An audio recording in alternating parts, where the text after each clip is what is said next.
वाचवा, वाचवा. रिया मध्यरात्री एकटीच रस्त्यावर पळत होती.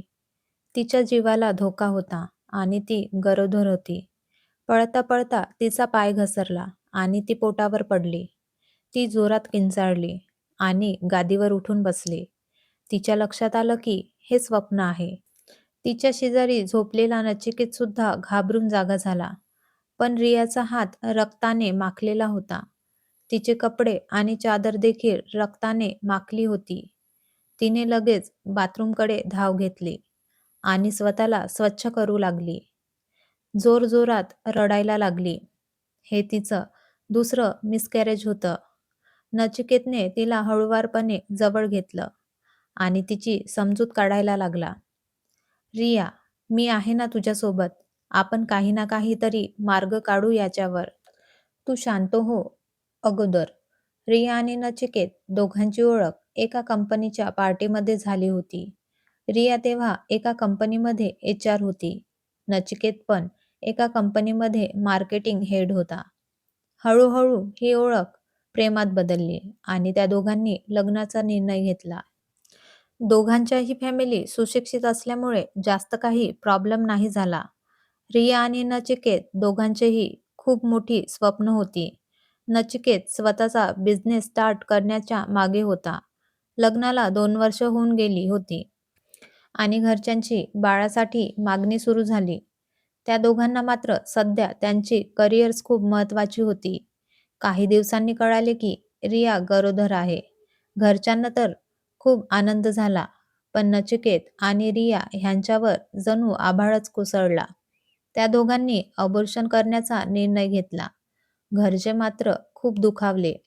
अजून 1 वर्ष असाच निघून गेला. रियाचं प्रमोशन झालं आणि नचिकेतला सुद्धा त्याच्या बिझनेससाठी इन्व्हेस्टर मिळाला. दोघांनाही त्यांची स्वप्न पूर्ण होताना दिसत होती. त्या 4 वर्षामध्ये रिया पुन्हा एकदा गरोदर होती आणि पुन्हा एकदा त्यांनी अबॉर्शनचा निर्णय घेतला होता. आज लग्न होऊन 9 वर्ष झाली. ते दोघंही आता स्वतःच्या करिअर्समध्ये वेल सेटल्ड होते. पण दोघांच्या मनात मात्र एकच उणीव होती. ती म्हणजे बाळाची. त्यांनी बाळासाठी खूप प्रयत्न केले. मागच्या वर्षी रिया गरोदरही राहिली. पण दुसऱ्या महिन्यातच तिचं मिसकॅरेज झालं आणि आज देखील तीच परिस्थिती त्या दोघांसमोर परत आली. ह्या सगळ्या प्रकारामुळे रिया पूर्णपणे खचून गेली होती. नचिकेत सुद्धा खूप दुःखी होता. दुसऱ्या दिवशी ते डॉक्टरकडे चेकअपसाठी गेले आणि त्यांच्या पायाखालची जमीन सरकली. रिया आता कधीच आई होऊ शकत नाही हे वाक्य सारखं सारखं रियाच्या कानावर पडायला लागलं आणि ती चक्कर येऊन खाली पडली. नचिकेत मात्र तिकडेच स्तब्ध होऊन रियाकडे बघत राहिला. रिया, रिया, अगं उठ, आता सकाळ झाली बघ. रियाची सासूबाई तिला उठवत होती. रिया घाईघाईने झोपेतून जागी झाली आणि सासूबाईकडे बघताच तिला रडू कोसळले. आई, अहो, आम्ही असा काय गुन्हा केला की देवाने आम्हाला इतकी मोठी शिक्षा दिली? सासूबाईच्या डोळ्यात पण पाणी दाटून आलं. पण त्या धीर देत रियाला म्हणाल्या, रिया, झालं गेलं ते विसरून जा आता. बघूया काय करता येईल ते. तू उठ आता आणि ऑफिसला जा. रिया कशीबशी उठून ऑफिसला जाण्यासाठी तयार झाली. बाहेर नचिकेत आणि सासू-सासरे नाश्त्यासाठी तिची वाट बघत होते. तिने एक घास तोंडात घेतला आणि पुन्हा तिला रडू कोसळले. ती स्वतःलाच यासाठी गुन्हेगार मानत होती. नचिकेतने तिला गप्प केले आणि ते दोघे जाण्यासाठी निघाले. जाताना दोघेही एकमेकांशी काही बोलले नाही. दोघांच्या मनात विचारांचा गोंधळ उडालेला होता. नचिकेतने रियाला ऑफिसला ड्रॉप केले आणि म्हणाला, रिया, आय लव्ह यू. सगळं ठीक होणार आहे. रियाच्या चेहऱ्यावर थोडं हसू आलं आणि ती निघून गेली. संध्याकाळी जेव्हा रिया आणि नचिकेत घरी परतले, तेव्हा बघतात तर काय, त्यांच्या घरात कसली तरी पूजा मांडलेली होती आणि घरात पंडित आले होते. आई, अगं हे काय आहे? नचिकेतने आईला विचारले. नचिकेतची आई त्याला कोपऱ्यात घेऊन गेली आणि म्हणाली, आता एक शब्दही बोलू नकोस. तुझ्या मनुआत्यानेच हा पूजेचा घाट घातला आहे. तुम्ही दोघं चुपचाप इकडे बसा. अगं आई, पण मोहिनी, मनू ही नचिकेतच्या वडिलांची एकुलती एक बहीण. खूप धार्मिक स्त्री. तिला वाटत होते की रिया आणि नचिकेत बरोबर जे काही घडलं ते या पूजेने सगळं नीट होऊन जाईल. अर्थातच नचिकेत, रिया आणि तिच्या सासू-सासऱ्यांना हे सगळं पटत नव्हतं. पण ती मोठी होती आणि तिचा मान म्हणून सगळ्यांना ऐकावं लागलं. पूजा संपली आणि आत्याने रियाला स्वतःजवळ बोलावून घेतले. "बरं का रिया, पूजा झाली ना? आता बघ, सगळं कसं नीट होऊन जाईल. थोड्याच दिवसात या घरात पाळणा हलेल." रियाला मात्र काय बोलावं ते कळत नव्हते. तिने आत्याचा निरोप घेतला आणि रूममध्ये गेली. नचिकेत पण तिच्या मागे रूममध्ये आला. रिया रूममध्ये बसून होती. तिच्या डोळ्यात पाणी होतं. नचिकेत तिच्या जवळ आला आणि तिला मिठीत घेतलं. "रिया, कसला विचार करत आहेस?" रियाने वर बघितलं आणि बोलली, "नचिकेत, आपण सरोगेसीसाठी जाऊया का? मला माहीत आहे हा खूप मोठा चर्चेचा विषय होणार आहे, पण मला बाळ हवं आहे." नचिकेतने लगेच रियाकडे बघितलं आणि म्हणाला, "आपण या विषयावर उद्या सकाळी बोलूया." त्या रात्री दोघांच्याही मनात विचारांचा गोंधळ उडालेला होता. सकाळी सगळे एकत्र बसून चहा पीत होते.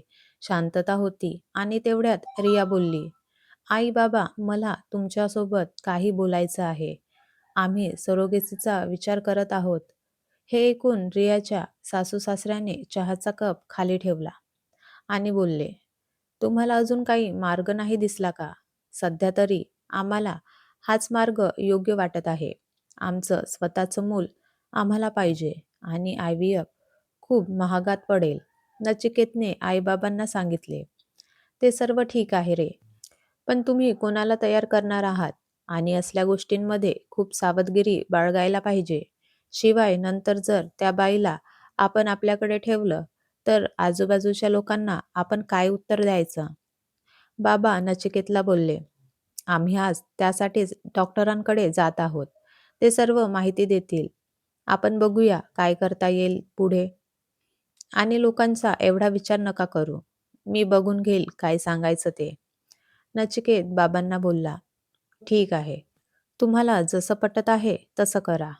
आई नचिकेतला बोलली. रिया आणि नचिकेत डॉक्टरांकडे जायला निघाले. आई-बाबांनी किती शांतपणे आणि समजूतदारपणे आपलं बोलणं ऐकलं. मला तर वाटलं की त्यांना हे पटणार नाही. रिया नचिकेतला बोलली, "ते समजूतदार आहे गं, पण त्यांना हेही वाटत आहे की ह्या परिस्थितीला आपण सगळ्यांनी कसं सामोरं जायचं. पण एकाकी सगळं व्यवस्थित पार पडलं तर त्यांच्या मनातील ह्या दुविधेचं पण निरसन होऊन जाईल." नचिकेत रियाला बोलला. दोघंही आज खुश होते. त्यांनी एका मंदिरासमोर गाडी थांबवली आणि दर्शन करायला गेले. ते दर्शन करून परत येतच होते की त्यांना मंदिराच्या पायथ्याशी लोकांचा जमाव दिसला. "अरे, कोणीतरी हिला डॉक्टरकडे घेऊन जा." त्या जमावातील एक जण बोलला, "नको रे, आपण कशाला या भानगडीत पडायचं? पोलिसांनी आपल्याला जाब विचारल्यावर आपण काय करायचं?" त्या जमावातील अजून एक जण बोलला. हे सगळं नचिकेत आणि रिया बघत आणि ऐकत होते आणि त्या दोघांना त्या लोकांचा खूप राग आला. "सरका, सगळे बाजूला व्हा, आम्ही घेऊन जातो हिला." नचिकेतने त्या जमावाला धक्का दिला आणि बघतो तर काय, एक मुलगी खरचटलेल्या अवस्थेत बेशुद्ध पडली होती. तिच्या डोक्याच्या मागच्या बाजूने खूप रक्त वाहत होतं. तिचे कपडे देखील फाटले होते.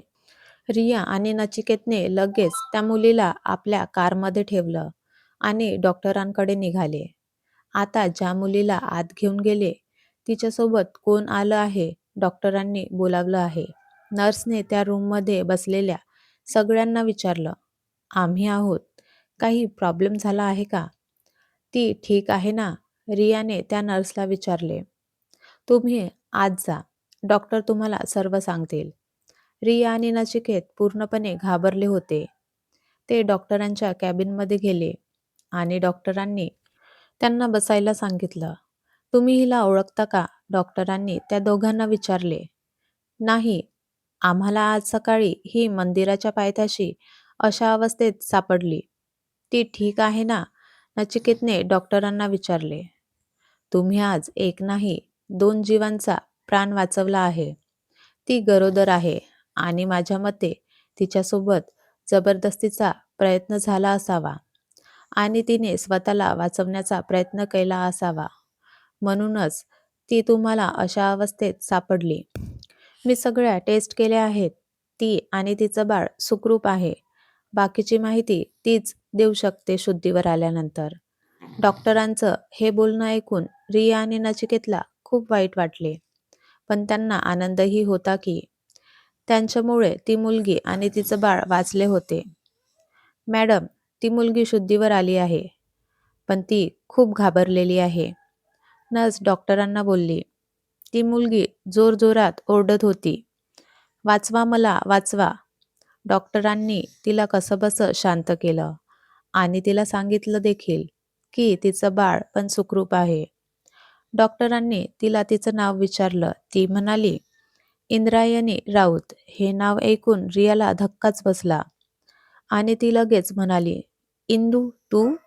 ते ऐकून त्या मुलीलाही आश्चर्य झाला आणि त्या रूममध्ये एक शांतता पसरली. तुम्हाला काय वाटतं? कोण आहे ही इंदू? आणि तिचा रियाशी काय संबंध आहे? पुढील कहाणी दुसऱ्या भागमध्ये पहा. ही कथा आवडल्या असल्यास लाईक करा, शेअर करा आणि सबस्क्राईब करा. धन्यवाद.